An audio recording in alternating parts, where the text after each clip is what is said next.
जय हिंद दोस्तों, स्वागत है आपका आपके अपने परिवार में। कैसे हैं आप लोग, बताइए।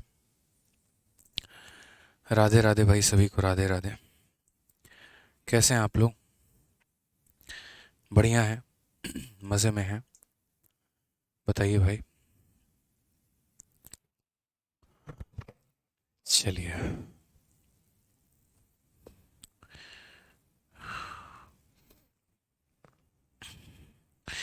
सभी को मेरा नमस्कार।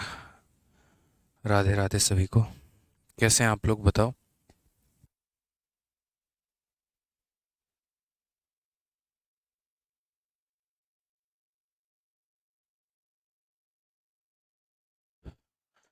गुड इवनिंग भाई, good evening, good evening, good evening. सभी को गुड इवनिंग। बढ़िया हैं आप लोग, मज़े में हैं। बताइए जल्दी से, क्या आपने पीछे का रिवीजन किया है? बहुत अच्छी बात है, बहुत अच्छी बात है। चलिए, बहुत शानदार। जल्दी से आ जाओ, सभी लाइव आ जाओ।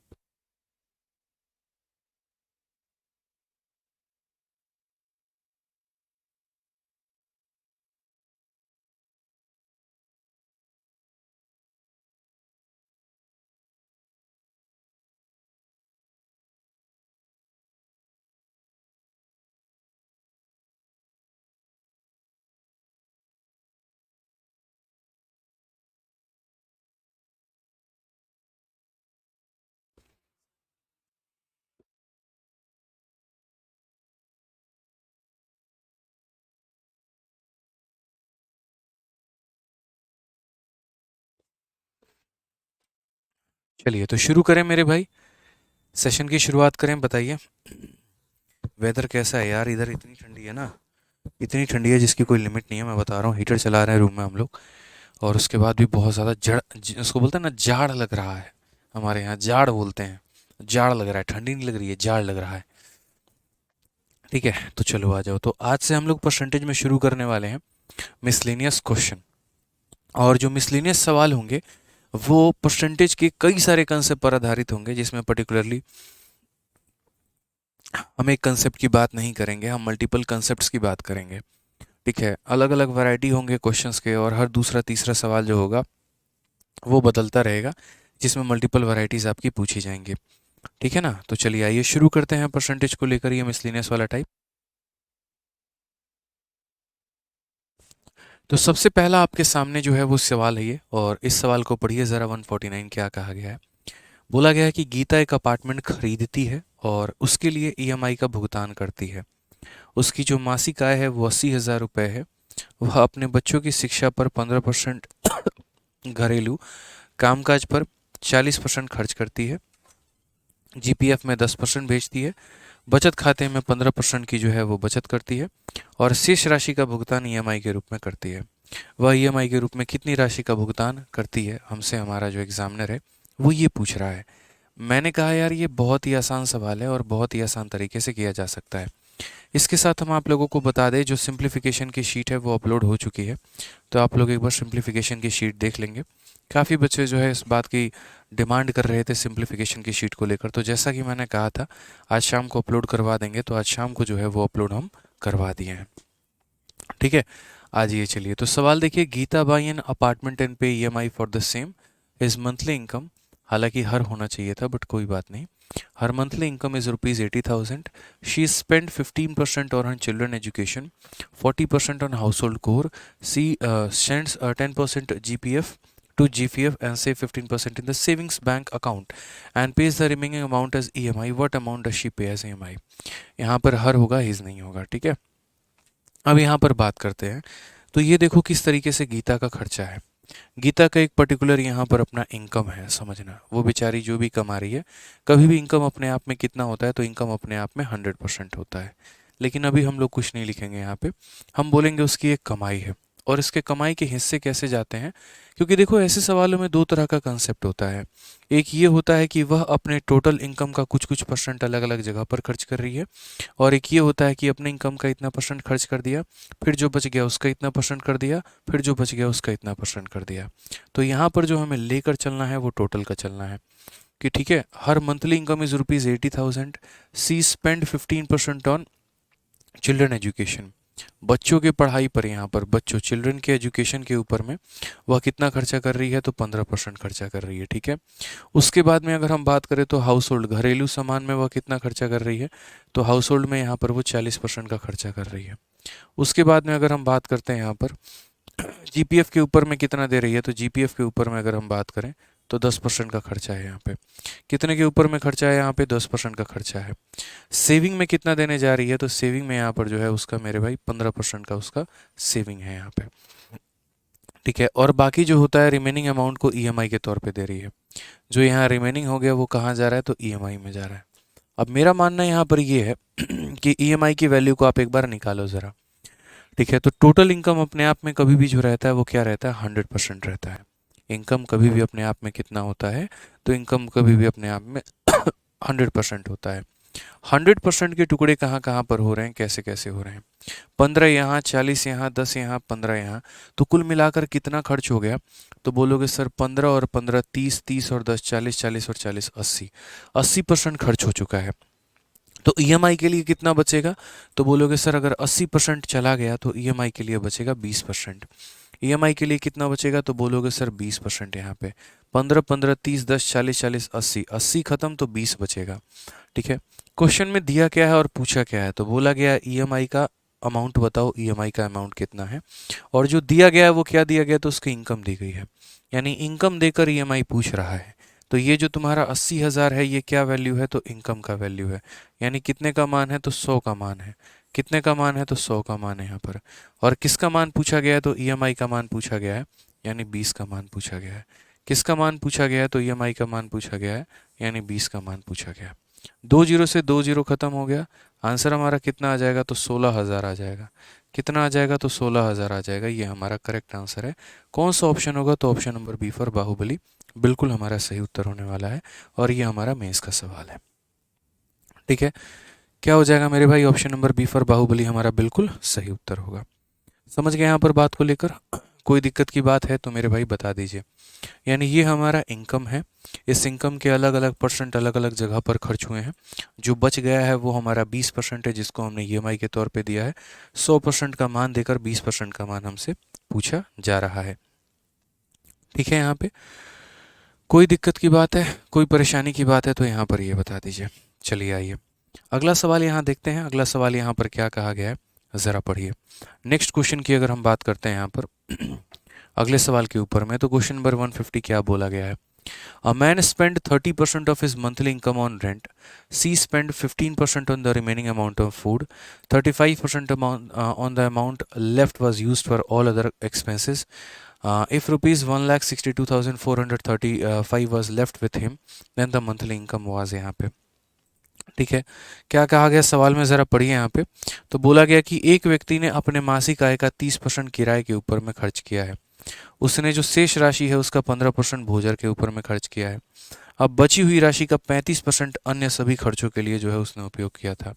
यदि उसके पास 1,62,435 रुपये बचे हुए थे, तो उसकी मासिक जो आय है हमारी, वो हमारी कितनी है, जो उसकी मासिक आय है वो हमारी कितनी है। अब यहाँ पर जो शब्द हर जगह पर इस्तेमाल है ना, वो रिमेनिंग जैसा शब्द इस्तेमाल है। जैसे क्या होता है कि 100 रुपये मेरे पास हैं, मैंने उसमें से 10 रुपया ट्रांसपोर्टेशन पे लगा दिया, तो मेरे पास बचा कितना, तो 90। ठीक है, फिर उस 90 का 20% मैंने खर्च कर दिया, यानी 18 रुपये मैंने खर्च कर दिए। 90 का 20% 18 होता है। अब उसमें से अगर हम 18 माइनस कर देंगे तो बचेगा कितना, 72।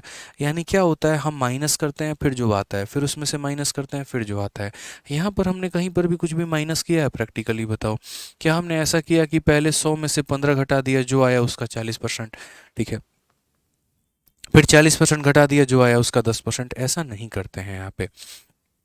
हम जो यहाँ पर कर रहे होते हैं वो क्या करते हैं, इनके हम टुकड़े करते हैं, और उसके बाद में यहाँ पर जो है वो टुकड़ों के अलग अलग प्रतिशत यहाँ पर दिए गए होते हैं यहाँ पे।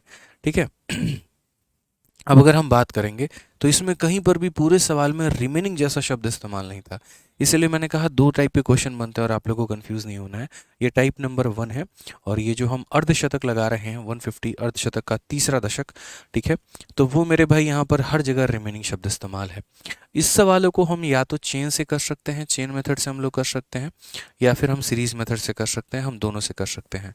मतलब जो दो मेथड हमने इलेक्शन में सीखा था, हम उन दो मेथड में से किसी से भी इसे अपना सकते हैं, और हम दोनों मेथड आपको बता देंगे ताकि आपको सहूलियत होगी सवाल को बनाने में।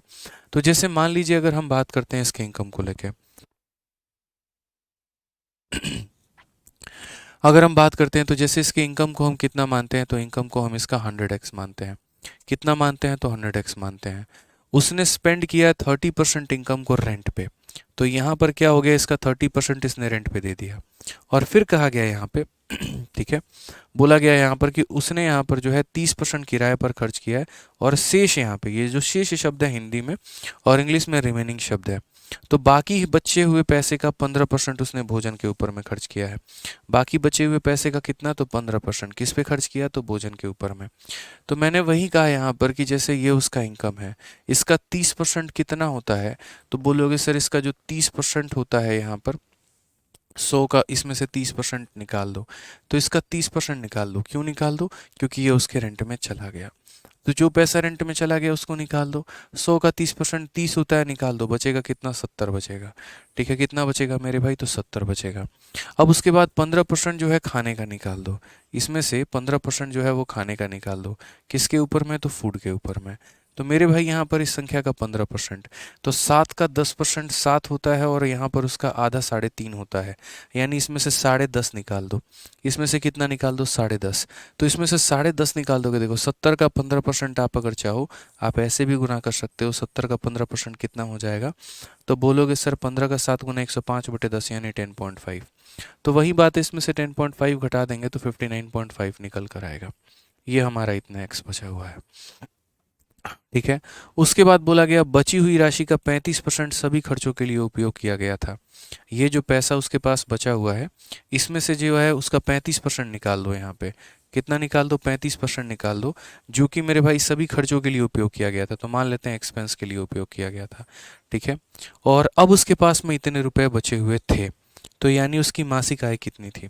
अब इस मेथड में जाने का नुकसान क्या होता है, आप इसमें से 35% निकाल के माइनस कर दीजिए, या फिर आप यहाँ पर जैसे देखिए इसमें से 30% निकाल के माइनस कर दीजिए, या सीधा इसका 70% निकाल दीजिए।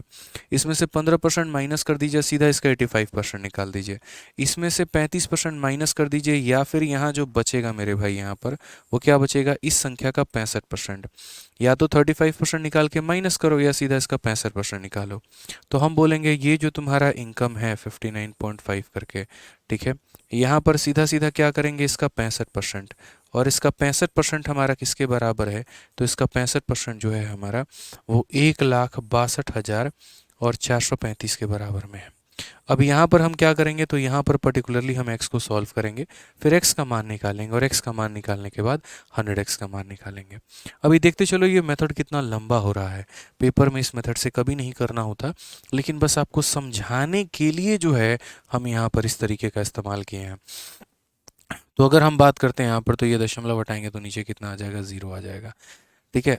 अब यहाँ पर अगर काटेंगे तो हम यहाँ पर कैसे काटेंगे, देखो 5 से अगर काटोगे तो 13 बार में कटेगा, 5 से काटोगे तो मेरे भाई 2 बार में। 13 से काटोगे तो बोलोगे एक बार में 13 हो गया, 32 13 दूने 26, 64 हो गया मेरे भाई यहाँ पर 13 13 चौके 52, और उसके बाद में मेरे भाई 123 हो जाएगा, तो 13 9 117 हो जाएगा हमारा, ठीक है। 13 5 65 हो जाएगा यहाँ पे। और हम बाकी काटना चाहते हैं तो क्या हम और काट सकते हैं, 595 से पूरा का पूरा काट तो सकते हैं, लेकिन पहले हम 5 से काटेंगे एक बार में, फिर उसके बाद यहाँ पर एक बार में, और फिर 9 बार में, और 5 से काटेंगे किसके बारे में, तो 20 बार में। 119 से अगर हम काटेंगे तो 119 हमारा एक बार में 119 होगा, 59 हमारा 595 हो जाएगा, जो कि 5 बार में जाएगा, ठीक है। तो फाइनली जो x का मान आएगा वो हमारा कितना आएगा, 2 × 2 40, और 40 को हमने 105 के साथ में गुना कर रखा है। 105 का 4 गुना कितना हो जाएगा, 420 हो जाएगा, और 0 हो जाएगा। ये हमारा x का मान आएगा, और ये हमारा x का मान आ जाएगा, तो हमारा जो इनकम है वो हमारा 100x हो जाएगा। तो 100 × 4200 हो जाएगा हमारा, जो कि हमारे बराबर होगा यहाँ पर 4,20,000 के। किसके बराबर में होगा, 4,20,000 के। कौन सा ऑप्शन है, तो option number B for Baahubali. But याद रखना, जीवन में कभी भी हमें ऐसा नहीं करना है, कभी भी इस बात पे जो है ऐसी गलती हमें नहीं करनी है, ठीक है। अब इस पूरे प्रोसेस में ना आपको यहाँ डाउट आया होगा, ना आपको यहाँ डाउट आया होगा, ना आपको यहाँ, इस पॉइंट पर आपको डाउट आया होगा कि मैंने इसमें से 65% जो है ये क्यों मल्टीप्लाई किया। मेरे भाई क्वेश्चन में बोला गया है हर रिमेनिंग, कोई भी पैसा है अगर मैंने उसका 10% खर्च कर दिया तो मेरे पास बचेगा कितना, 90%। ठीक है, मैंने 20% खर्च कर दिया तो बचेगा कितना, 80%। तो वही मैंने कहा, यहाँ पर मेरे पास दो ऑप्शन है, या तो मैं गंदा सा कैलकुलेशन करूँ यहाँ पे, समझना मेरी बात को लेकर, या तो मैं यहाँ पर क्या काम करूँ, या तो मैं यहाँ पर वाहियात काम करूँ। और कौन सा वाहियात काम करूँ यहाँ पे, कि मेरे भाई हम इतने काम को जो है इस तरीके से ना लिखें, और हम यहाँ पर क्या करें, एकदम वाहियात वाला काम। देखो वाहियात वाला काम क्या होता है मैं आपको बताता हूँ। जैसे यहाँ पर इस क्वेश्चन में कहा गया है 59.5 का 35% माइनस करने को, तो यहाँ पर अनपढ़ गवाड़ों की तरह मैं यहाँ पर ये काम करूँ कि 59.5 पर कहते हैं 30% निकालें, और उसके बाद में ये जितना भी आएगा मेरे भाई यहाँ पर, ठीक है, इसका मेरे भाई जितना भी वैल्यू आएगा फिर उसको माइनस करेंगे इसके अंदर से और तब लिखेंगे। और नहीं तो हम समझदारों वाला काम करें कि भैया जैसे यहाँ देखो, इसमें से 30% निकालने का मतलब 70% का बचना, तो सीधा इसका 70% निकाल दिया। इसमें से 15% निकालने का मतलब 85% बचना, और देखो यहाँ पर 70 का, देखो यहाँ पर हम ऐसे ही हमने क्या किया है पता है, यहाँ पे देखो हर जगह पर, यहाँ देखो 30% निकालने का मतलब क्या होता है, सीधा सीधा 100 का 70% निकालना। तो 100 का 70% हमने निकाला है तो हमें कितना मिला है, 70 मिला है। 15% निकालने का मतलब क्या होता है कि 15 निकल गया तो 85 बच गया, तो सीधा हमने इसका 85% निकाला है। आप यहाँ देखो 7 का 5 गुना 35 का 5, 3 पास में, 7 अटे 56 और 3 हमारा 59 हो गया, और 10 से डिवाइड किया तो ये आ गया। तो हर बार इतना निकाल दिया तो इतना बचा। वैसे ही मेरे भाई इसमें से 35 निकाल दिया तो कितना बचा, 65। तो इस संख्या का 65% ही हमारे इसके बराबर है। अब मुझे लगता है यहाँ पर आप समझ में आ गया होगा।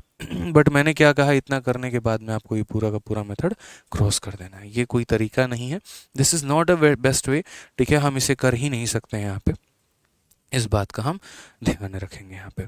अब जो हम करेंगे वो क्या करेंगे, याद करो एक क्वेश्चन मैंने परसेंटेज के अंदर मैं आप लोगों को करवाया था, जहाँ पर मैंने कहा था कि एक लाइब्रेरी में जो है कुछ किताबें हैं, और उन किताबों का फलाना परसेंट जो है यहाँ पर इंग्लिश की किताबें हैं, बची हुई किताबों का इतना परसेंट हिंदी है, बची हुई किताबों का इतना परसेंट फ्रेंच है, बची हुई किताबों का इतना परसेंट क्षेत्रीय भाषा में है। अब बताओ कितनी किताबें ऐसी हैं जो ना ही हिंदी है, ना ही इंग्लिश है, ना ही फ्रेंच है, ना ही क्षेत्रीय भाषा है, यानी वहाँ पर भी हमेशा रिमेनिंग जैसे शब्द का इस्तेमाल हो रहा था। एक क्वेश्चन मैंने आपको और करवाया था कि एक वायर की लंबाई 810 मीटर है, इतना परसेंट चोरी हो गया, तो बचे हुए का इतना परसेंट मैंने बेच दिया, अब मेरे पास इतना वायर बचा हुआ है, तो बताओ वायर की कुल लंबाई कितनी थी। यानी जहाँ पर भी कोई भी चीज़ का ऐसा बोध हो कि इतना परसेंट देने के बाद, बचे हुए का इतना परसेंट देने के बाद, फिर बचे हुए का इतना परसेंट देने के बाद, फिर बचे हुए का इतना परसेंट देने के बाद आज मेरे पास इतना बचा है, तो यानी वैसे सवालों में सीरीज़ का प्रयोग करते हैं। यानी इस पूरे सवाल को हम विद इन सेकेंड्स में भी सॉल्व कर सकते हैं अगर हमारे पास रफ्तार है तो हम यहाँ पर क्या बोलेंगे तो हम यहाँ पर ये बात बोलेंगे कि सर एक काम करते हैं, यहाँ पे इनकम को कितना मान लेते हैं, एक्स मान लेते हैं। उसके बाद बोला गया 30% उसने रेंट दे दिया, 30% रेंट दे दिया तो बचा कितना, 70%, तो यहाँ 70/100 लिखोगे, ठीक है। फिर 15% जो है खाने में दे दिया, तो 15 खाने में दे दिया तो बचा कितना, 85, तो यहाँ पर 85 लिखोगे, ठीक है। फिर उसके बाद 35% जो है यहाँ पर एक्सपेंस में दे दिया तो बचा कितना, 65, तो यहाँ 65 लिखोगे। और आज यहाँ पर जो अमाउंट है वो बचा हुआ अमाउंट है 1,62,435, बस वो लिखना है। 30 माइनस कर दो इतना आएगा, 15 माइनस कर दो इतना आएगा, 35 माइनस कर दो इतना आएगा, और बस उसके बाद में जनाब आप इसे हल कर लीजिए। ज़ीरो से आप यहाँ ज़ीरो ख़त्म करेंगे और कोई बात नहीं है मेरे भाई। 7 से यदि आप काटेंगे यहाँ पर तो 2 बार में 14 हो जाएगा, 22 का 3 बार में 21, 14 का इतना और 5 बार में इतना, ठीक है। 5 से अगर आप काटेंगे यहाँ पर तो 5 से 5 से आपका कितनी बार में कटेगा, 17 बार में, और 5 से कटेगा आपका 2 बार में। 17 से यदि आप काटेंगे तो कितनी बार में होगा, 17 से एक बार में 17, 62 हो गया, 17 का 3 गुना 51, 110 हो गया मेरे भाई, और 17 का कितना हो जाएगा, 17 का जो है मेरे भाई 6 गुना जो है 102 हो जाएगा यहाँ पे, और उसके बाद 5 बार में 85, 65 से अगर हम काटेंगे तो 65 से हमारा कुल मिला के जो है 65 दूना 130, 21 बार में हमारा कुल मिलाकर कटेगा। कितनी बार में कटेगा? 21 बार में। तो हमारा x का मान कितना हो जाएगा? 2 इंटू 21 हमारा 42 हो गया है, और मुफ्त में 4 जीरो उसके पीछे में आ जाएंगे, और ये हमारा क्या हो जाएगा? Correct answer. यानी हम इस तरीके से सवाल को कर पाएंगे। यदि हम चाहते इसके अंदर में डिजिटल सम का भी प्रयोग करना, तो हम डिजिटल सम का भी प्रयोग जो है वो कर सकते थे, कोई दिक्कत की बात नहीं थी। इसके अंदर में सभी संख्याओं को ले जाकर डिजिटल सम भी प्रयोग किया जा सकता था। तो हर बार क्या करना होता है? रिमेनिंग में जैसे 30 दिया है तो 100 में से 30 माइनस कर दो, 70 आ जाएगा। 15 दिया है, 100 में 15 माइनस कर दो, 85 आ जाएगा। 35 दिया है, 100 में 35 माइनस कर दो, 65 आ जाएगा। बस यहाँ पर यही काम बचता है। निधि वर्मा, हमने यहाँ पर 65 कैसे आया, बहुत बेहतरीन तरीके से एक्सप्लेन किया है। जैसे 100 में से 30 माइनस किया तो 70 आया, 70 से 15 माइनस किया 85 आया, इससे मेरे भाई 35 माइनस करोगे तो 65 आएगा। ठीक है, ध्यान रखना यहाँ पे। तो ये सवाल ये मेथड जो है वो ज़्यादा महत्वपूर्ण है, ज़्यादा अच्छा है, ज़्यादा बढ़िया है, और आप इसे अप्लाई करो तो ज़्यादा अच्छा लगेगा। सौरभ पाल कहते हैं सर 11 बजे आपकी क्लास होती है कि 11:30 बजे? 11:30 बजे होती है, 11 बजे नहीं होती है। ठीक है, वाह सर, बहुत बढ़िया सर, बहुत बढ़िया। चलिए, राजेश पाल कह रहे हैं कि सर एएलपी के भी रेलवे के क्वेश्चन सॉल्व करवा दीजिए। देखिए, मेरे पढ़ाने के बाद अगर आपका एएलपी का क्वेश्चन ना बने ना, तो मेरे से कहिएगा। जिन क्वेश्चंस के अंदर में टैग नहीं होता है वो रेलवे के, बैंकिंग के, स्टेट एग्जाम्स के, अलग अलग परीक्षाओं के सवाल होते हैं। ठीक है, तो इसीलिए परेशान मत होइए, मेरे पढ़ाने के बाद कोई भी ऐसा एग्जाम नहीं होगा जिसके क्वेश्चन को आप सॉल्व ना कर पाएँ। आइए चलिए, एक बड़ा महत्वपूर्ण और प्यारा क्वेश्चन हो जाता है फ्रेश फ्रूट और ड्राई फ्रूट के ऊपर में, और इस कंसेप्ट को भी समझना बहुत ज़रूरी है। कहा गया है कि फ्रेश फ्रूट के अंदर में 60% पानी है और ड्राई फ्रूट के अंदर में 20% पानी है। How much dry fruit can be obtain from 100 kg of fresh fruit? देखो, इस सवाल को हम समझाते हैं। फ्रेश फ्रूट और ड्राई फ्रूट क्या होता है? जब अभी ठंडी का सीज़न है, तो ठंडी के सीज़न है तो अंगूर मार्केट में बहुत ज़्यादा होंगे। तो जो अंगूर है मेरे भाई, वो क्या है? तो एक फ्रेश फ्रूट है। क्या है? ताज़ा फल है। ठीक है, उस अंगूर को आप यहाँ पर जो है 4-5 दिन तक उसको धूप में रख दो, वो एकदम सिकुड़ जाएगा, उसका सारा पानी सूख जाएगा, थोड़ा बहुत पानी बचेगा, और उसको 5 दिन और रख दो और सूख जाएगा, और बाद में जो बन जाता है वहीं किशमिश बन जाता है, जिसे हम रेजिन कहते हैं। बहुत लोगों को ये तक नहीं पता कि जो रेजिन यानी किशमिश होता है वो अंगूर से ही बना हुआ होता है। यानी अंगूर को सुखा दिया जाए तो क्या बन जाता है? किशमिश बन जाता है। यदि आपको वेरिफिकेशन करना है उसका, तो एक काम करो, किशमिश के एक दाने को लेना, एक गिलास पानी में उसको रखना, ग्लास को ढक देना, ढकने की ज़रूरत भी नहीं है, खुला भी छोड़ देना, और सुबह में जब उठकर रात में रख देना, सुबह में उठ के जब देखना तो वापस से वो अंगूर बन गया होगा, सारा पानी सूख कर वापस से जो है वो पल्पी हो गया होगा। ठीक है, तो मेरे भाई क्या होता है, यही हमारा कहानी है फ्रेश फ्रूट का और ड्राई फ्रूट का। इनमें क्या होता है कि जैसे मानो ये फ्रेश फ्रूट था मेरे भाई, एक अंगूर था, और सिकोड़ने के बाद में ये क्या हो गया? तो एक किशमिश हो गया है। ठीक है, यहाँ पर क्या हो गया दोस्त? इसमें यहाँ पर क्या था? तो 80% जो है यहाँ पर क्या था, ये ऐसे समझ लीजिए यहाँ पर कि जो अगर बात करें तो यहाँ 80 ग्राम क्या है मेरे भाई, यहाँ पर 80 ग्राम जो है इसके अंदर में पानी था, और उसके बाद में यहाँ पर जो है पल्प की बात करें, गूदे की बात करें, तो 20 ग्राम इसके अंदर में गूदा था। ये किसकी बात कर रहे हैं? तो अंगूर की बात कर रहे हैं, ग्रेप की बात कर रहे हैं। अंगूर को इंग्लिश में ग्रेप कहते हैं। ठीक है, और ये किसकी बात कर रहे हैं हम? तो रेजिन की बात कर रहे हैं, किशमिश की बात कर रहे हैं। रेजिन में कहानी क्या होगा? तो रेजिन में कहानी ये होगा, वाटर हो सकता है मेरे भाई यहाँ पर 5 ग्राम हो, और यहाँ पर जो है, ठीक है, पल्प जो इसके अंदर रहेगा वो पूरा का पूरा 20 ग्राम रहेगा। कितना रहेगा मेरे भाई? तो 20 ग्राम रहेगा। यानी क्या होता है कि अंगूर सूख कर जब रेजिन बन जाता है ना, तो जितना गूदा पहले था उतना ही गूदा इसके अंदर में अब भी रहता है। बस जो चेंज आता है वो किसके अंदर में आता है? तो जो चेंज आता है वो पानी के वजन में आता है। गूदे का जो वजन रहता है ना वो सेम रहता है। गूदे का जो वजन रहता है मेरे भाई यहाँ पर वो सेम रहता है, गूदे का वजन कभी नहीं बदलता। तो एग्जामिनर यहाँ पर जो फ्रेश फ्रूट और ड्राई फ्रूट का आप लोगों को कंसेप्ट देता है, उसमें सवालों को ऐसे ही घुमाने की वो कोशिश करता है। वो कभी भी यहाँ पर जो है, अब देखो क्या क्वेश्चन देता है वो हम आपको वो भी समझा देते हैं। फिलहाल आपको यहाँ पर जो है इस कंसेप्ट फैक्ट से रूबरू होना है। और यहाँ पर जो सीखने वाली बात है यहाँ पर वो यही सीखनी है कि सर चाहे फ्रेश फ्रूट हो या ड्राई फ्रूट हो, जो गूदे का वजन होता है ना सर वो फिक्स होता है, वो सेम होता है और वो कभी नहीं बदलता है सर। गूदे का वजन जो होता है वो सेम होता है, फिक्स होता है, वो नहीं बदलता। एग्जामिनर वजन के ऊपर कभी बात ही नहीं करता। एग्जामिनर किस चीज़ के ऊपर में बात करता है वो भी हम आपको समझाते हैं।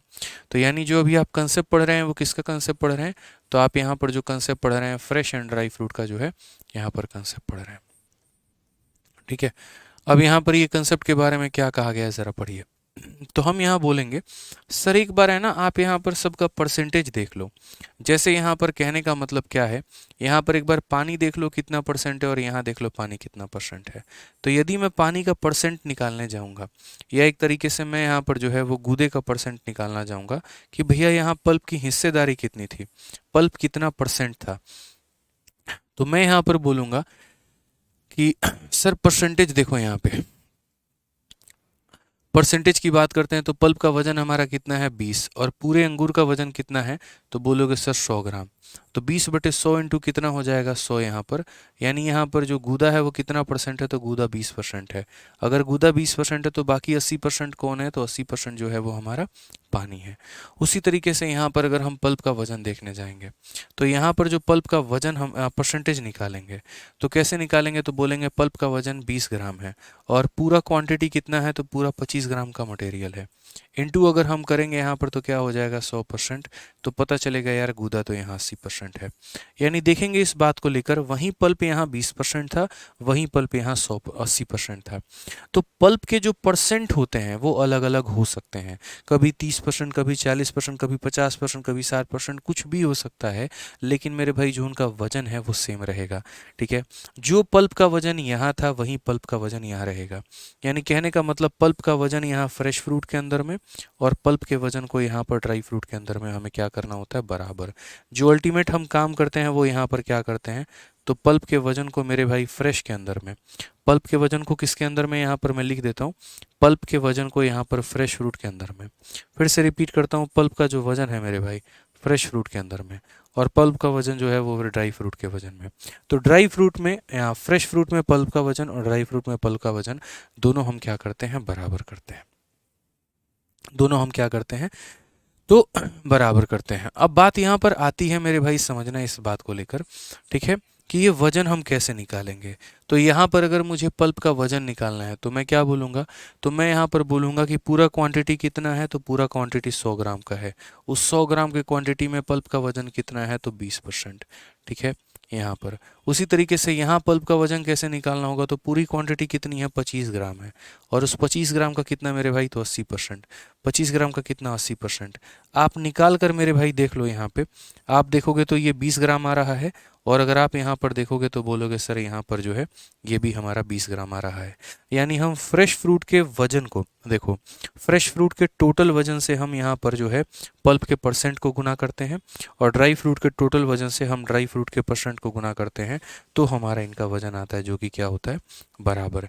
अब इसमें थोड़ा कन्फ्यूजन ना हो तो बस इतना बोलेंगे कि आप एक काम करना, फ्रेश फ्रूट में जो है पल्प का वजन निकालना, ड्राई फ्रूट में पल्प का वजन निकालना और बराबर कर देना। नोट में कॉपी में क्या लिखोगे, तो नोट में कॉपी में बस मेरे इतने ही शब्द को लिखना कि सर ने कहा था जीवन में हम कभी भी फ्रेश फ्रूट और ड्राई फ्रूट वाले सवालों को देखेंगे तो फ्रेश फ्रूट में जो पल्प का वजन होगा वो निकालना है, ड्राई फ्रूट में जो पल्प का वजन होगा वो निकालना है और दोनों को क्या करना है, बराबर करना है। अब जैसे आप इसी सवाल में यहाँ देख लीजिए दो तरह के फ्रूट हैं।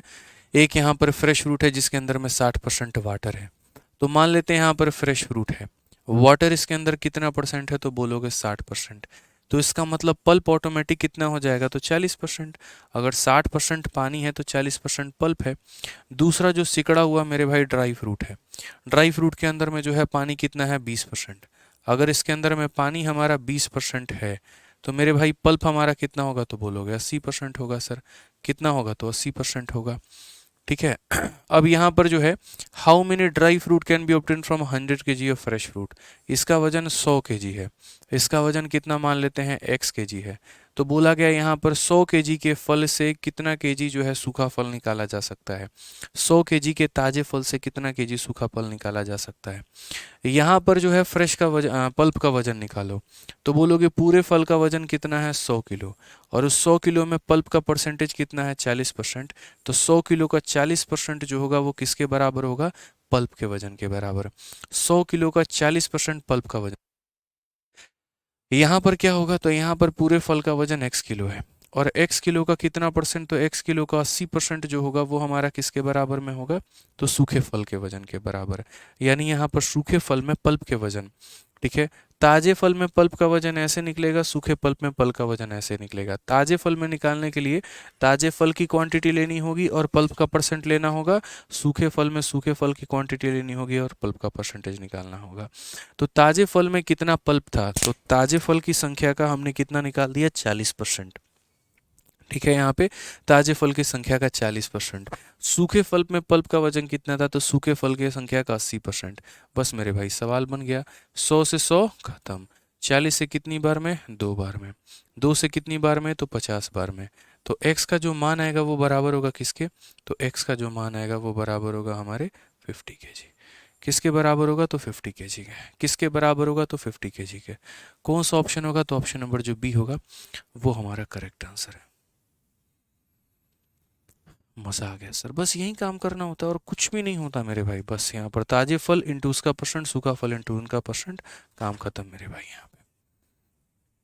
ठीक है, आइए चलिए यहाँ पे नेक्स्ट क्वेश्चन की बात करते हैं। अगला सवाल हम देखते हैं, एक और क्वेश्चन प्यारा सा, और आप वो बना सकते हैं, उड़ा के फेंक सकते हैं इनफैक्ट। यहाँ पे ताजे फल में 50% पानी है, तो वह यहाँ पर 50% पानी है, तो पल्प कितना होगा, तो 50% हमारा पल्प होगा।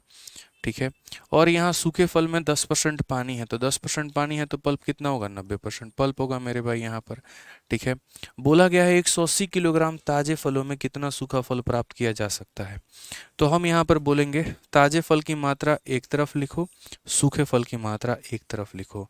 ताजे फल में पल्प कितना परसेंट है, तो 50% पल है, तो यहाँ ताजे फल का 50% एक तरफ लिखो। सूखे फल में पल्प कितना है, 90%, तो सूखे फल का 90% एक तरफ लिखो। ताजे फल में पल्प का परसेंट, सूखे फल में पल्प का परसेंट निकाल दिया। ये हमारा पल्प का क्वांटिटी, ये पल्प का क्वांटिटी, जो कि होगा बराबर। 100 से हमारा 100 खत्म। 90 से हमारा कितनी बार में खत्म, 2 बार में। 50 का दोगुना 100 आता है, x का मान कितना आ जाएगा, 100 आ जाएगा। विद इन सेकेंड्स आपका आंसर आएगा। Option number B for Baahubali correct answer होगा। समझ में आ गया बात, यहाँ पर क्या हो जाएगा, option number B for Baahubali correct answer होगा। ठीक है, क्लियर है ये बात।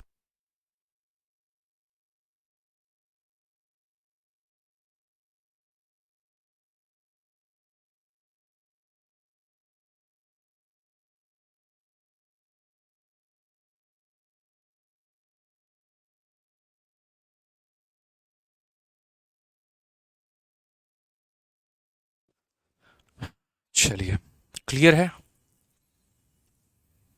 बताइए भाई। बहुत शानदार, बी फॉर बहुरानी, यही हुई ना बात, बी फॉर बहुरानी। चलिए, बहुत बढ़िया बात है। बी फॉर बहुरानी। आ जाओ नेक्स्ट क्वेश्चन देखते हैं। यहाँ पर अब थोड़ा ताजे फल और सूखे फल से निकलते हैं और मेरे भाई बाकी चीज़ों की तरफ बढ़ते हैं। बाकी चीज़ों को हम कैसे करेंगे वो समझते हैं। सर आपका एक्सप्लेन करने का तरीका बहुत भी बढ़िया है, चलिए बहुत बहुत धन्यवाद भाई, लव यू। अब यहाँ पर आते हैं और यहाँ पर समझते हैं थोड़ा सा डिफरेंट टाइप क्वेश्चन। यहाँ पे जैसे मोहन भैया के पास चलते हैं, ये सवाल क्या दे रहे हैं वो देखो। मोहन अपने वेतन का 14% बचाता है और जबकि सोहन अपने वेतन का 22% बचाता है। यदि दोनों का जो समान वेतन मिलता है, दोनों का जो वेतन है वो समान है और सोहन इतने रुपए बचाता है, तो मोहन की बचत क्या होगी। कॉमन सेंस की बात है मेरे भाई, यहाँ पर जो है सोहन जो दिया गया है ना, तो 22% की वैल्यू दी है, 1498। ऑप्शन नंबर बी जो है करेक्ट आंसर है। विद इन सेकेंड्स आप आंसर दे सकते हैं। बोलोगे सर कैसे, देखो मोहन जो है 14% सेव कर रहा है, सोहन 22% सेव कर रहा है। ठीक है, और दोनों को सेम सैलरी मिलती है। कहने का मतलब यहाँ पर जो है दोनों की सैलरी हमारी कंपनी में मिल रही है 100x। ठीक है, अब यहाँ पर मोहन की सेविंग अलग है, सोहन की सेविंग अलग है। मैं आपको समझा देता हूँ, ये मोहन है और ये सोहन है। मोहन भी 100 रुपया कमा के लेके आता है, लेकिन जब सेव करने की बात आती है तो 14% सेव करता है, यानी संख्या का 14% कितना हो जाएगा, 14x। सोहन की जब बात आती है तो इसका 22% सेव करता है, यानी कितना, तो 22x। क्वेश्चन में देखो किसका मान दिया है और किसका मान पूछा है। तो क्वेश्चन में मेरे भाई बोला गया है सोहन जो भैया हैं यहाँ पे, इनकी सेविंग दी गई है 1540 रुपये, और यहाँ पर मोहन भैया का सेविंग जो है ये पूछा गया है कितना है। यानी वही बात है, जो ये मान दिया गया है वो 22x का मान है और हमें 14x का मान पता करना है।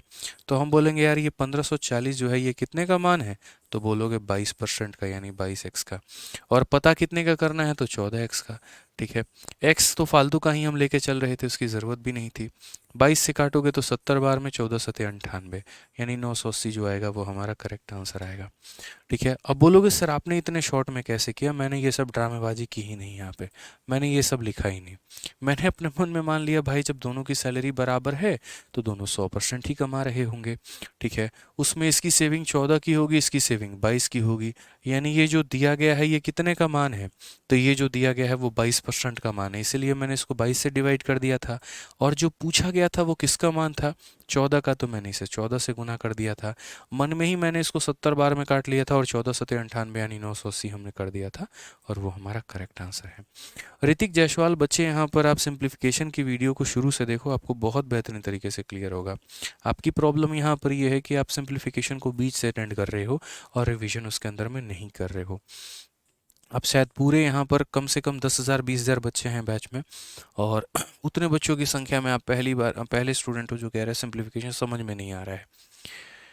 ठीक है, तो प्रॉब्लम मेरे भाई कंसेप्ट में नहीं है, वीडियो में नहीं है, आपके अंदर है। शायद आप सीरियसनेस के साथ नहीं पढ़ रहे हैं सिंप्लीफिकेशन को। एक आधा क्वेश्चन आपको यहाँ पर टफ लगा तो आपने जो है यहाँ पर सोचा कि अरे ये छोड़ो हटाओ, क्या करें क्यों करें। ठीक है, तो ये शायद आपकी गलती है। इग्नोर मत करिए, कम समझ में आता दोबारा पढ़िए, क्या परेशानी है। ठीक है, एक बच्चा तब से पूछ रहा है मैथ्स के लिए कौन सी किताब से क्वेश्चंस लगाएं। तो मेरे भाई हमारे सीजल वेरियर की जो किताब है आप उससे क्वेश्चंस की प्रैक्टिस करिए, सबसे बढ़िया रहेगा। मैंने हमेशा कहा है पढ़ना है तो ब्रह्मास्त्र किताब से पढ़ो, और क्वेश्चंस की प्रैक्टिस करनी है तो सीजल वेरियर से करो। और अगर एक आधा दिन वेट कर सकते हो तो 10-15 दिन वेट करो, सीजल वेरियर का हम सेकेंड एडिशन लाएंगे और ज़्यादा क्वेश्चंस होंगे उनके अंदर में, वहाँ से प्रैक्टिस करना वो सही रहेगा।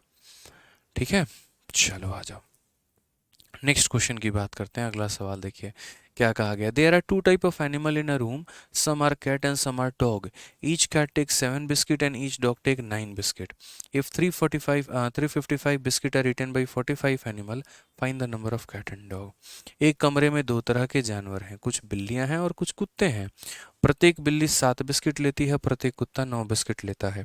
अगर 355 बिस्किट 45 जानवरों द्वारा खाया जाता है तो बिल्ली और कुत्तों की जो संख्या है वो ज्ञात करिए कि वो संख्या हमारी कितनी होगी। अब यहाँ पर अगर हम बात करें तो मेरे भाई हम कैसे बनाएंगे। एक बच्चा कहता है नोटिफिकेशन नहीं आता। अब तुम छोटे बच्चे हो ना यार, तुम्हारा हाथ पकड़ के क्लास में बिठाना पड़ेगा तुमको कि चलो बाबू क्लास का टाइम हो गया है, उठो ज़रा पढ़ने निकलो, चलो बस्ता वस्ता उठाओ। तुम गजब बतियाते हो यार। क्लास का टाइम फिक्स है 11:30 6:30 मेरे भाई, बस यही दो टाइम है, तो उसमें नोटिफिकेशन क्या भेजना। बताइए, सीधा क्लास में आइए आप यहाँ पे, इसमें भी आपको नोटिफिकेशन चाहिए? मतलब उससे बात करने के लिए नोटिफिकेशन आता है क्या मोबाइल में कि चलो उठो नोटिफिकेशन आ गया, बात करने का टाइम हो गया है? तो फिर क्लास के लिए आपको नोटिफिकेशन चाहिए? बताइए सर। हाँ सर, आपको भी नोटिफिकेशन चाहिए क्या है? काय बात का डेडिकेशन है? इस हिसाब से तो तुमको एसएससी वालों को बोलना चाहिए कि नोटिफिकेशन भेजो, एडमिट कार्ड आ गया, नोटिफिकेशन भेजो, पेपर देने जाना है, नोटिफिकेशन भेजो, सुबह उठ के जल्दी जाना है। हैं, भौकाल आदमी हो भाई। आ जाओ, अब इस सवाल को बनाने के लिए आपके मन में कितने तरह के मेथड सूझ रहे हैं। हम इन सवालों को कई तरह के मेथड से बना सकते हैं। मेथड 1, मेथड 2, मेथड 3, और लास्ट में जो मैं मेथड बताऊंगा ना, दिमाग का धागा खोल के रख देगा। ऑनेस्टली बता रहे हैं, ऐसा खतरनाक, ऐसा ज़बरदस्त मेथड होगा, मतलब बोलोगे सर मज़ा आ गया, यही चाहिए था। लेकिन वो कब बताएंगे? लास्ट में। उसके पहले क्या कराएंगे? बेसिक, ताकि क्या हो, आपकी जड़ें मजबूत हों। आप चीज़ों को सीखें, आप बेहतर तरीके से समझें, और जो आप बचपन में पढ़ते थे आप उसको अभी से रिलेट कर पाओ कि अभी कुछ नया नहीं पढ़ रहे हैं, बचपन वाली ही तो कहानी है। ठीक है। तो यहाँ पर कमरे में दो तरह के जानवर हैं, कुछ कुत्ते हैं और कुछ बिल्लियां हैं यहाँ पे। हर एक बिल्ली जो है यहाँ पर 7 बिस्किट खाती है, हर एक कुत्ता 9 बिस्किट खाता है। ठीक है। हर एक बिल्ली कितनी खाती है? 7 बिस्किट। हर एक कुत्ता कितना खाता है? 9 बिस्किट। तो मैं यहाँ पर मान के चलता हूँ, मान लेते हैं, ले लेते हैं कि बिल्लियों की जो संख्या है यहाँ पर वो कितना है, तो बिल्लियों की संख्या हमारी x है, और कुत्तों की संख्या हमारी कितनी है, तो मेरे भाई कुत्तों की जो संख्या है यहाँ पर, ठीक है, डॉग नहीं होगा, डॉग होगा। यहाँ पे क्या हो जाएगा मेरे भाई? डॉग, DOG, डॉग यहाँ पे। उसकी संख्या y है। तो जैसे पहले सवाल में यहाँ पर कहा गया है कि प्रत्येक बिल्ली 7 बिस्किट खाती है। ठीक है। तो अगर एक बिल्ली 7 बिस्किट खाती है और टोटल x बिल्लियां हैं तो कितना खाएगा? 7 × x। जैसे एक बिल्ली 7 खाती है तो दो कितने खाएंगे? 7 × 2। तीन कितने खाएंगे? 7 × 3। चार कितने खाएंगे? 7 × 4। तो x लोग कितने खाएंगे? 7 × x। उसी तरीके से एक कुत्ता 9 बिस्किट खाता है, तो एक कुत्ता 9 बिस्किट खाता है तो y कुत्ते कितना खाएंगे? तो y कुत्ते 9y खाएंगे। तो 7x + 9y, ये इतने बिस्किट खा रही है और ये इतने बिस्किट खा रहा है। दोनों के बिस्किटों की संख्या हमारी कितनी होगी? तो 455। ठीक है। 455, 355, 355 है यहाँ पे, तो 355 लिखेंगे। ठीक है। उसके बाद जो दूसरा डेटा दिया गया वो ये दिया गया है कि कमरे में जो कुल जानवर हैं वो कितने हैं? 45 हैं। समझ में आ रहा है बात? यहाँ पे अगर 355 बिस्किट 45 जानवरों द्वारा खाया जाता है, यानी कहने का मतलब बिल्लियों की संख्या और प्लस कुत्तों की संख्या मिलाकर कितना है? तो 45 है। याद रखना ये मेथड नंबर 1 है यहाँ पे। ठीक है। ये हमारा क्या है? मेथड नंबर 1 है। मैंने कहा ना मेथड नंबर 3 बताएंगे तो बोलो गजब सर मजा आ गया, लेकिन अभी नहीं, रुक जाओ। ठीक है। तो यहाँ पर क्या हो जाएगा? तो यहाँ पर अगर हम बात करें तो हम यहाँ क्या कर सकते हैं? तो हम यहाँ पर बचपन में जैसे करते थे लीनियर इक्वेशन इन 2 वेरिएबल को सॉल्व करने के लिए, वो करेंगे। 7 को मल्टीप्लाई करके खत्म करो या x को खत्म करो, y का मान निकलेगा, y को खत्म करो, x का मान निकलेगा। तो मैंने यहाँ पर कहा कि भैया देखो x को खत्म करते हैं, यहाँ पर 7x है तो इसे किससे मल्टीप्लाई करेंगे? 7 से, और तब क्या करेंगे? माइनस। तो 7x में से 7x चला गया, कितना बचा? 0। 9y में से 7y चला गया, कितना बचा? 2y। ठीक है। यहाँ पर कितना हो गया? तो 355, और उसमें से क्या माइनस करना है? 45 का 7 गुना, 7 पचे 35, 7 चौके 28 और 3 हमारा 31, कुल मिलाकर कितना हो जाएगा? 40। कुल मिलाकर कितना हो जाएगा? तो 40। तो 2y का मान कितना हो जाएगा? 40 हो जाएगा। यानी इसमें से इतना घटाया खत्म, इसमें से इतना घटाया खत्म, इसमें से इतना घटाया खत्म।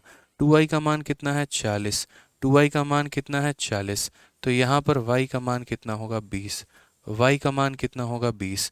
तो y का मान अगर हमारा 20 होगा, तो y का मान अगर हमारा 20 होगा तो हम यहाँ पर क्या बोलेंगे? अगर y का मान हमारा 20 होगा तो क्या हम x का मान नहीं निकाल सकते हैं? बताओ x का मान कितना है? हाँ जी सर, x का मान कितना है? x का मान ही नहीं होता भाई, जो चली गई चली गई, बात खत्म। यहाँ पे उसकी क्या वैल्यू? भाई जो रहता है जीवन में उसी की वैल्यू होती है ना। अब जो तब छोड़ के गई थी तो उसकी क्या वैल्यू रखें हम? बताओ, रखते हो? कूट देगी अभी उसके सामने बोलोगे तो। ठीक है। हम कह सकते हैं, तुम नहीं। तुम अभी प्रेजेंट में जी रहे हो, हम एक्स जी चुके हैं, समझ रहे हो बात को? हाँ ठीक है, गुड बॉय। तो यहाँ पर एक्स का कोई मान नहीं होता, हालांकि गणित है तो एक्स का मान निकालना पड़ेगा, मजबूरी है। तो यहाँ पर वो बात है, वाई का मान कितना है भैया? 20 है। एक्स प्लस वाई को जोड़ने पे 45 आता है, तो हम बोलेंगे सर एक्स प्लस वाई बराबर हो जाएगा किसके? 45 के। तो एक्स का मान कितना होगा? 45 - 20 यानी 25। तो यहाँ पर जो है पहले बोला गया बिल्ली की संख्या फिर कुत्तों की संख्या, तो बिल्ली की संख्या फिर कुत्तों की संख्या, तो 25 और 20 आएगा, ऑप्शन नंबर ए आएगा। कई बच्चे ज़्यादा होशियार होते हैं, ऑप्शन नंबर बी टिक मार देते हैं, और मिलते मिलते 3 नंबर कट जाते हैं उनके, 4 नंबर कट जाते हैं, 4 नंबर, 3 आने के और 1 जाने के। ठीक है। तो यहाँ पर अब क्या करना है? ऐसे करना है? बिल्कुल भी नहीं करना है। ये तो हमने आपको बचपन से रिकॉल करवाया कि भैया जो है बचपन में तुम ऐसे किया करते थे। अब हम आपको बताते हैं कि इस सवाल को आप यहाँ पर कैसे कर सकते हैं। छोड़ो मेथड 2 को, सीधा यहाँ पर जो है एक स्मार्ट अप्रोच ही बताते हैं कि यहाँ पर जो है ऐसे सवालों को बनाया कैसे जाता है। फिर बोलोगे सर गजब। अब एक बात बताओ, इस कमरे में फिक्स हैं जानवर है, ठीक है, कुछ कुत्ते हैं और कुछ बिल्लियां हैं। ठीक है। इतना पता है कि यहाँ पर बिल्ली जो है वो कितना बिस्किट खाती है? 7। और कुत्ता कितनी बिस्किट खाता है? 9। यानी दोनों ज़्यादा से ज़्यादा कितने खाते हैं? ठीक है। तो बोलोगे सर 7। ठीक है, यानी प्रत्येक कुत्ता 7 और प्रत्येक बिल्ली 7, मतलब ज़्यादा से ज़्यादा, या ऐसे समझ लो इनमें जो छोटा वाला वैल्यू है वो यहाँ पर है। अगर हम मैक्सिमम की बात करें, जैसे मानो मुझे यहाँ पर क्या करना है, इसी कमरे में सारे बैठे हुए हैं, ठीक है, कुछ उधर बैठा है, इधर बैठा है, उधर बैठा है, इधर बैठा है, मैंने सब किसी को 7-7 बिस्किट दे दिया और मैंने कहा यार जिसका हिस्सा हो गया ना वो निकल जाओ। तो इस कमरे से कौन निकल जाएगा? पहले सारी की सारी बिल्ली लोग निकल जाएगी। काहे? वो लोग वेट थोड़ी करेगा, वो लोगों को मिलना कितना था? 7। मिल कितना गया? 7। तो बैठे क्यों? निकलो यहाँ से फिर, ठीक है। बेचारा कुत्ता लोग यहाँ बैठा रहेगा, काहे? बोलेगा सर 9 मिलना था, 7 को दिए हैं, 2 गो बाकी है। तो मैंने यहाँ पर कहा कि देखो मेरे पास में 355 बिस्किट हैं। मैंने कहा मेरे कार्टन में 355 बिस्किट हैं। यदि इस कमरे में हर जानवर को मैं 7-7 बिस्किट में दे देता हूँ, तो 45 जानवरों के अंदर मैंने कितना बिस्किट बाँच दिया है? तो 45 जानवरों के अंदर 7 पचे 35, 7 चौके 28 और 3 31। मैंने 315 बिस्किट बाँट दिए हैं। कितने बाँट दिए? 315। अब मेरे पास कितने बचे हुए हैं? 40। तो इस कमरे में हर जानवर को मैंने 7-7 बिस्किट दे दिया। सारे जानवर अपना अपना बिस्किट लेके जो है बैठे हुए हैं। मैंने कहा जिसको जिसका कोटा पूरा हो गया, ऐसे समझो राशन वाले दुकान पे हो, जिसका कोटा पूरा हो गया वो चलते बनो। सारी बिल्लियां उठ के कमरे से चली जाएंगी। अब इस कमरे में कौन बैठा है? कुत्ते। और मेरे पास बिस्किट कितने हैं? 40। कितने बिस्किट बचे हुए हैं? 40। अब ये किसको देना है? कुत्तों को। हर कुत्ते को कितना बिस्किट देना है? 2-2 देने हैं, क्योंकि 7-7 तो दे चुके हैं, तो देंगे कितना मेरे भाई? 2-2 बिस्किट देंगे। तो अब हर कुत्ते को 2-2 बिस्किट देंगे, तो क्या यहाँ पर सीधा डॉग का संख्या नहीं निकल जाएगा? बोलोगे 40 बिस्किट हैं, हर कुत्ते को 2 बिस्किट देने हैं, तो सीधा सीधा डॉग का संख्या कितना निकला? 20। और अगर डॉग 20 हैं और पूरे के पूरे 45 हैं, तो बिल्ली कितनी होगी? 45 माइनस 20 यानी कितना हो जाएगा? 25 हो जाएगा। बात खत्म। तीसरा जो मेथड था, मतलब यहाँ जो नेक्स्ट मेथड, मेथड नंबर 2 की बात करें, तो वो ऑप्शन था, ठीक है, कि सीधा ऑप्शन में यहाँ जोड़ के देखो, 25 और 20 45 हो गया, और यहाँ 25 का 7 गुना और 20 का 9 गुना बराबर 355। ये था वो, ठीक है। तो ये कॉमन मेथड होता है, ये बड़ा काम में आता है। इसको हम यहाँ पर जो है सबसे बेस्ट वे है, सिंपल इंटरेस्ट में भी हम लोग इसका इस्तेमाल करते हैं, ठीक है, कि एक व्यक्ति ने यहाँ पर 7% का इंटरेस्ट दिया, दूसरे ने 9% का इंटरेस्ट दिया, और सबका पैसा इसके में बराबर। तो क्या करते हैं, छोटी वाली वैल्यू जितना होती है हम दोनों का उतना परसेंट निकाल लेते हैं। यहाँ 7 था तो हमने दोनों को 7-7 दे दिया। पूरे कमरे में यहाँ पर बैठे सभी जानवरों को 7-7 बिस्किट दे दिए। तो 45 जानवरों को 7 बिस्किट दिया, तो 315 दे के विदा कर दिया। बोला जिनको जिनका मिलना था हिस्सा वो मिल गया, तो चलो उठो यहाँ से, निकलो बाहर। सारी यहाँ पर बिल्लियाँ निकल के चली गई। हमने को 7 मिलना था, हमें 7 दे दिया, बात खत्म, यहाँ पे बचा ही नहीं। अब मेरे पास मात्र 40 बिस्किट बचे हुए हैं, सारे कुत्ते यहाँ बैठे हुए हैं, वो कह रहे हमको 2-2 चाहिए। तो 40 बिस्किटों को 2-2 के हिसाब से मैं कितने कुत्तों में बांट पाऊंगा? तो 20 कुत्तों में, यानी कुत्तों की संख्या 20 थी और यहाँ बिल्लियों की संख्या 25 थी। बात खत्म। हेड और लेग वाले क्वेश्चन भी ऐसे ही होते हैं। समझ में आ गया? जैसे मैं आपको एक और एग्जांपल इसमें का कराता हूँ। कुत्तों और बिल्लियों वाली जो हमारे क्वेश्चन है, क्या और होंगे हमारे पास में? बड़ा मुश्किल है यार, ऐसा सवाल जल्दी मिलता नहीं है ना। But I will try my best to find such type questions for you guys. मुश्किल है भाई, नहीं मिलेगा यहाँ पे, नहीं है, ठीक है। तो यहाँ पर जो है हालांकि एक आधा क्वेश्चन ऐसा होता भी है, लेग्स वाले जो सवाल रहते हैं वो भी हमारे जो है वो ऐसे ही बनते हैं यहाँ पे, ठीक है। आइए चलिए नेक्स्ट क्वेश्चन की बात यहाँ करते हैं और अगले सवालों को देखते हैं यहाँ पर कि अगला सवाल को हम कैसे कर सकते हैं, ठीक है। आइए चलिए, क्लियर है सर, ज़बरदस्त, मज़ा आ गया, बहुत शानदार। यही होता है भाई, देखो ये एक्स वाई और इन चक्करों में मत पड़ो, हर किसी को एक कॉमन वैल्यू दे दो, हर किसी को तुम यहाँ पर 7-7 दे दो, बस मेरे भाई यहाँ पर उतना ही कहानी है, ठीक है। आओ चलो यहाँ पे नेक्स्ट मेरे भाई, देखो नेक्स्ट क्वेश्चन 155 क्या कहा गया है। अनुजा के पास संपत्ति का इतना हिस्सा है, यदि उसका 30% संपत्ति की कीमत जो है वो इतना है, तो उसके 45% संपत्ति की कीमत जो होगी वो कितनी होगी?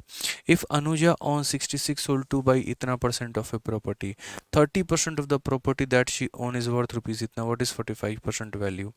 30% का मान दिया है, 3 चौके 12, 2 बार में और 3 बार में, तो 2 बार में जाएगा तो ये कितना होगा? 125 का 3 गुना 300, यहाँ पर 15 का 2 गुना 15 का 3, 30% of the property that she own is इतना, 45% of the value of property. तो 45 तो उसकी यहाँ पर नहीं होगा, देखो हिंदी में यहाँ पर है ना, हिंदी में गड़बड़ है, हिंदी में यहाँ उसकी शब्द को जबरदस्ती लाया गया है, यहाँ पर सिर्फ 45% संपत्ति की कीमत कितनी होगी ये पूछा गया है। तो अब मेरे भाई यहाँ पर जो है हम क्या बोलेंगे, तो हमने यहाँ पर कहा, समझिएगा मेरी बात को लेकर, यहाँ पे क्वेश्चन में क्या है, अनुजा ऑन इतना परसेंट ऑफ ए प्रॉपर्टी। क्या इस फ्रैक्शन से आप रूबरू हैं, तो बोलेंगे हाँ सर रूबरू हैं। कितना मान है इसका, तो 2/3 मान है। कितना मान है, तो 2/3 मान है। तो अगर हम बात करते हैं तो अनुजा जो प्रॉपर्टी होल्ड कर रही है, ठीक है, जैसे मानो यहाँ पूरी प्रॉपर्टी को हमने कितना मान लिया, तो यहाँ पर टोटल प्रॉपर्टी को जो हमने मान लिया वो हमने x मान लिया। टोटल प्रॉपर्टी को हमने कितना मान लिया, तो टोटल प्रॉपर्टी को जो है यहाँ पर हमने x मान लिया है, ठीक है। अब ये हमारी टोटल प्रॉपर्टी है, इस टोटल प्रॉपर्टी का हम कितना ऑन करते हैं, तो 2/3 हम ऑन करते हैं, ठीक है। फिर बोला गया जो प्रॉपर्टी को तुम ऑन कर रहे हो उसका 30%, इस पूरे प्रॉपर्टी का कितना परसेंट, तो पूरे प्रॉपर्टी का 30%। पूरे प्रॉपर्टी का कितना, तो 30% बराबर है यहाँ पर किसके, तो देखो पूरे प्रॉपर्टी का 2/3 और उस 2/3 का 30% जो है वो बराबर है हमारे 125,000 के, ठीक है। अच्छे से पढ़ लीजिए कि अनुजा के पास संपत्ति का इतना हिस्सा है, अनुजा के पास संपत्ति का इतना हिस्सा है, और यदि उसके हिस्से का 30% हमारा इसके बराबर में है, तो इससे हम क्या निकालेंगे, पहले x का मान निकालेंगे। इससे हम क्या निकालेंगे दोस्तों, पहले x का मान। फिर से कहता हूँ x का कोई मान नहीं होता है, x का तो नाम सुनते नफरत हो जाता है। 2 से काटो 5 बार में, ठीक है, क्या हो जाएगा 2 से 5 बार में। अब अगर हम बात करते हैं तो x की वैल्यू यहाँ पर फिर से निकालना पड़ेगा, दुख ही दुख है जीवन में। 5 से अगर हम गुना करेंगे तो कितना हो जाएगा, 625 हो जाएगा, और ये हमारा 000 हो जाएगा। यानी हमने क्या किया, पूरे संपत्ति का मान निकाल दिया कि हमारे पास में पूरी संपत्ति है कितनी, ठीक है। अब मेरे पास पूरी संपत्ति का मान आ चुका है। क्वेश्चन में कहा गया है 45% संपत्ति की कीमत कितनी होगी, 45% वैल्यू कितना होगा। तो मैंने यहाँ पर कहा ठीक है भैया 45% निकालना है, तो यहाँ पर क्या हम करेंगे, तो यहाँ पर जो है हम 45% निकालेंगे। किसका, तो इस संख्या का, 625,000 का कितना परसेंट, 45%। कैसे होगा, तो इतना इंटू 45/100, 2 जीरो से 2 जीरो खत्म, ठीक है भाई। यहाँ पे अब देखो, यहाँ पर एक तुम्हारा क्या आ जाएगा, 0, और 5 को 5 से गुना करने पे क्या का स्थान 5। 50 से कौन सा ऑप्शन है, तो 50 से एक ही ऑप्शन है, ऑप्शन नंबर सी हमारा करेक्ट आंसर है। किसने कहा तुम्हें इतनी मेहनत करने को, किसी ने कहा क्या, यहाँ पर ये बताओ। अब आपके पास दिमाग नहीं होगा तभी ना यहाँ पर आप जो है यूनिट डिजिट को चेक नहीं करोगे। हमारे पास है, हमने चेक किया, हमारा एक 0 बच गया, 5 को 5 से गुना करने पे क्या का स्थान 5 आएगा, ऑप्शन नंबर सी उत्तर हो जाएगा। बाकी फुर्सत है आपके पास में तो बैठिए, गुना करिए, मेरे पास में तो नहीं है, क्योंकि मुझे बाकी सब्जेक्ट्स भी अटेम्प्ट करने हैं। मैं ये सोच के चलता था परीक्षा में कि मैथ्स को कम से कम समय में निपटाएंगे तभी तो बाकी लोगों को समय दे पाएंगे। मैथ्स में ही मेरी रफ्तार नहीं है तो बाकी तो पेपर ही खराब हो जाएगा मेरा।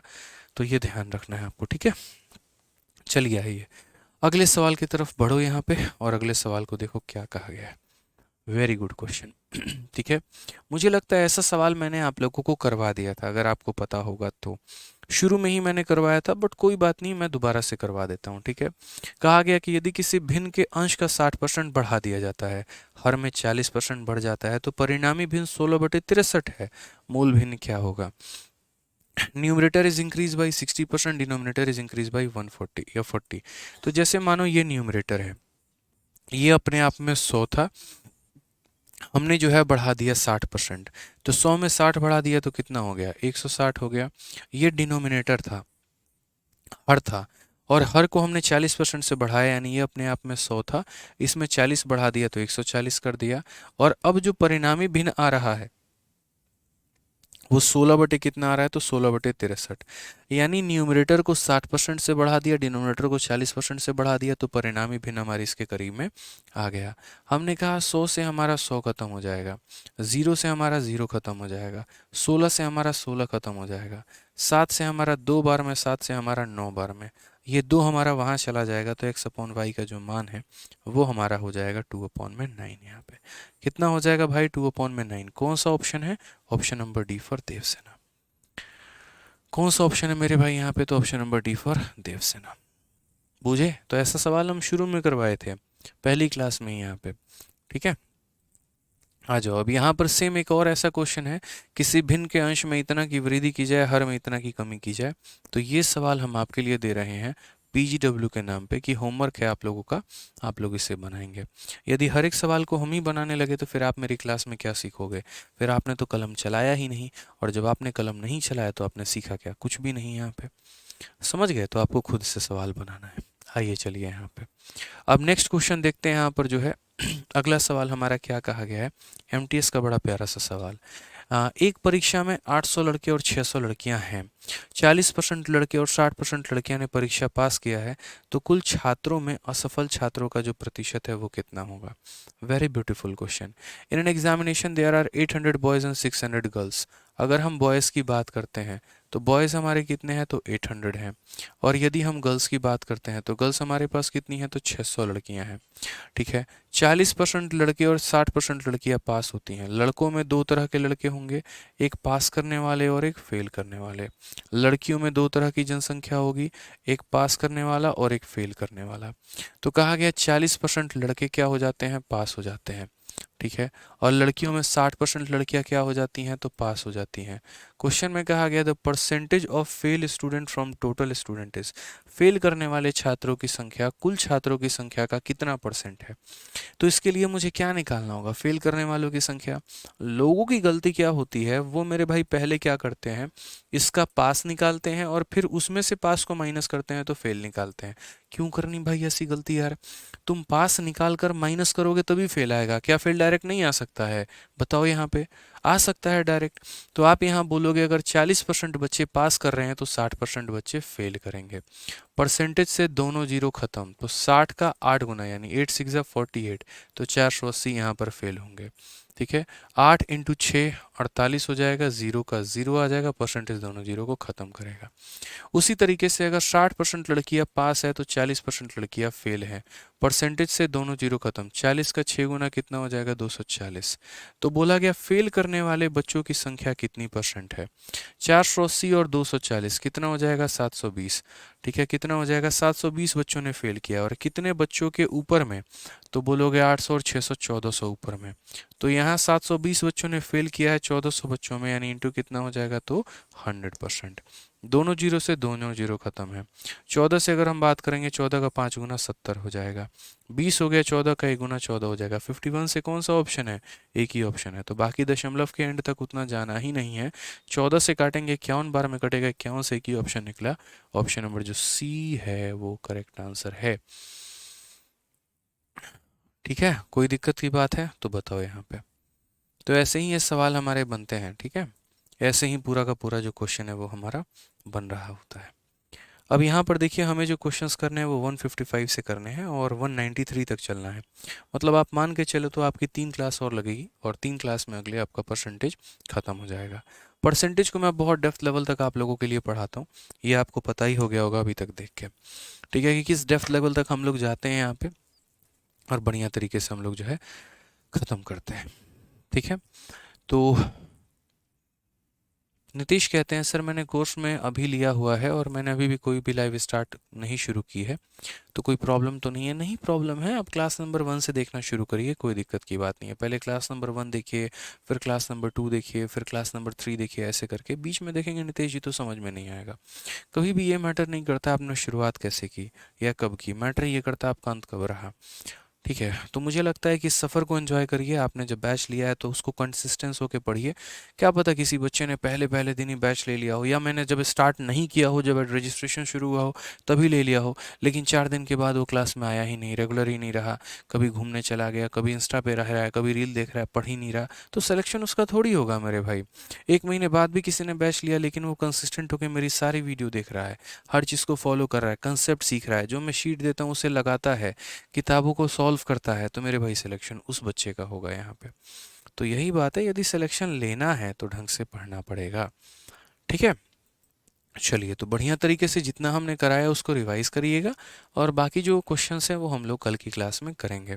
अच्छे से, तसल्ली से मैं सारे टाइम आप लोगों की क्लासेस ले रहा हूँ, दोनों टाइम पे, एक टाइम पे सिंप्लीफिकेशन, एक टाइम पे परसेंटेज। सिलेबस की जल्दी होने की चिंता मत करें, वो हो जाएगा कंप्लीट। इंपॉर्टेंट ये है अच्छे से होना ज़रूरी है, जो कि आपके लिए बहुत महत्वपूर्ण है। तो अभी आप लोगों ने अपनी तैयारी शुरू ही की है, तो शुरू की है तो हर सब्जेक्ट के ऊपर में फोकस करिए आप लोग। मैथ्स में भी रखिए, इंग्लिश में भी रखिए, रीजनिंग में भी रखिए, जीएस में भी रखिए। एक सब्जेक्ट के ऊपर बहुत ज़्यादा अग्रसर मत हो जाइए। और शुरू में अगर चारों सब्जेक्ट लेके नहीं चल सकते हैं तो कम से कम 3 सब्जेक्ट तो लेके चलिए ही चलिए। जैसे मैथ्स, इंग्लिश और रीजनिंग, 3 सब्जेक्ट आपको लेके चलना है। ठीक है, अगर मान लीजिए कि यहाँ पर जो है तीनों बहुत बढ़िया तरीके से कवर हो जा रहे हैं तो जीएस उठाइए, और नहीं होते हैं तो सिर्फ इन्हीं तीनों को जो है अगले 2-3 महीने तक पढ़िए, और फिर बाद में जीएस करिएगा। ठीक है, जिन बच्चों का सीजीएल का पेपर है, ध्यान रखिए अक्टूबर में आप लोगों का पेपर है, तो बहुत ज़्यादा समय आप लोगों के पास में नहीं है। और ये भी नहीं कहते कि बहुत कम समय है, लेकिन एक पर्याप्त समय है। तो इस पर्याप्त समय को सही तरीके से भुनाना है। डेली अगर जितना पढ़ा रहे हैं आप उसे रिवाइज करोगे, डेली जितना पढ़ा रहे हैं उसकी प्रैक्टिस करोगे, डेली वोकैबुलरी को याद करोगे, डेली करंट अफेयर को पढ़ोगे, तो अक्टूबर वाले पेपर में आराम से प्री आपका हो जाएगा। और फिर उसके बाद जो आपका मेंस का समय मिलेगा तो उसमें बढ़िया से तैयारी करोगे तो मेंस में अच्छा स्कोर कर पाओगे।